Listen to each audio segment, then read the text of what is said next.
You'll never guess what my own stepdaughter screamed through the locked door as I stood drenched on our porch. Go rot somewhere else, old man. You're obsolete now. The rain hammered down mercilessly that night, turning the wooden steps slick under my boots. My duffel bag sat heavy at my side, packed in a daze after the funeral home called. I'd been Harold Jenkins for 68 years, widower to Clara for 30 of them, and now apparently a stranger in my own home. The outdoor bulb I'd wired myself 2 summers back flickered weakly, illuminating the brass knocker Clara loved polishing every spring. "Lila, honey," I called, voice cracking. "Open up. We need to talk this through." The door edged open just enough for her shadowed eyes to appear. At 39, she looked every bit the corporate executive in her silk blouse, hair perfectly coiled. "You heard me," she hissed.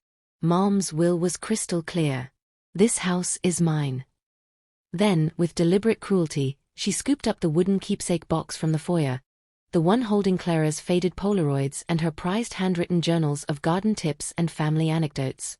Our quiet elopement in Springfield, holidays when Lila still laughed freely. Lila glanced inside, shrugged, and tossed it into the outdoor bin. The metal thud echoed like a gunshot in my ribs. I lunged forward instinctively. "Those were your mother's treasures." "She's gone," Lila snapped. "And you're not my dad." The door slammed. Bolts slid home. Neighbor Tom shuffled out pretending to fetch his paper, murmuring, "This ain't right, Harry."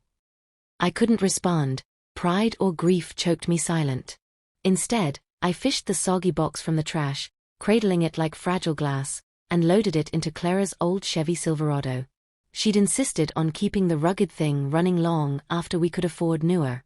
"It'll outlast us both," she'd wink.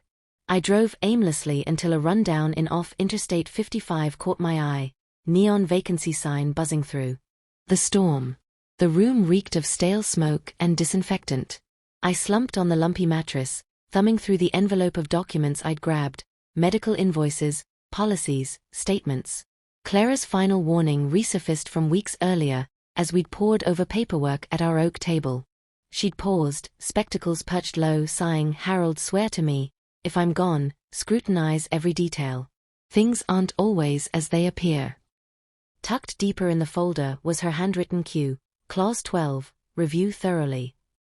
Dawn broke gray and unforgiving. Over pancakes at a roadside diner thick with grease and nostalgia, I pored over the legalese until my eyes burned. Still puzzled, but resolute, I headed to the reading.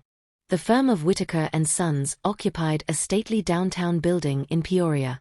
Lila lounged confidently in the waiting area, designer bag at her feet. She smirked upon seeing me.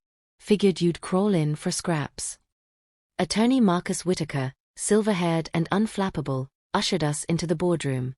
He recited the preliminaries, then delivered the blow Lila craved: primary assets, including the residence and holdings valued at $29 million, to Delilah Brooks.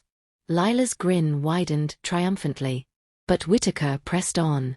"However, Clause 12 invokes a life tenancy. Harold Jenkins retains exclusive occupancy rights to the home indefinitely." Lila bolted upright. "Impossible." "Furthermore," Whitaker continued evenly, "the fortune resides in a revocable trust. Delilah as beneficiary, Harold as sole administrator." The air thickened. Lila's face flushed crimson. "He controls my inheritance." "Monthly stipends are automatic," Whitaker clarified. "Major disbursements require his approval for legitimate purposes: health, housing, education. And a no-contest provision. Any challenge or hostility toward the administrator triggers immediate suspension of funds." Lila erupted, papers scattering. She'd never sabotage me like this. But doubt flickered as she scanned the signatures, Clara's unmistakable flourish. She stormed out, vowing revenge in a venomous whisper. Days later, threats escalated, coaxing calls, surprise visits, veiled intimidation. I held firm, uncovering Clara's hidden safeguard, a sealed packet of recorded attempts Lila had made to coerce will alterations pre-death. In county court, amid whispering onlookers from our small town, the judge upheld every provision. Lila's challenges crumbled against ironclad evidence. As the gavel fell, vindication washed over me, not sweet but steady. Clara hadn't left me wealth or exile. She'd armed me with justice, ensuring her misguided daughter learned accountability the hard way. And for the first time in months, driving home to our house, my house, I felt Clara riding shotgun, smiling proudly.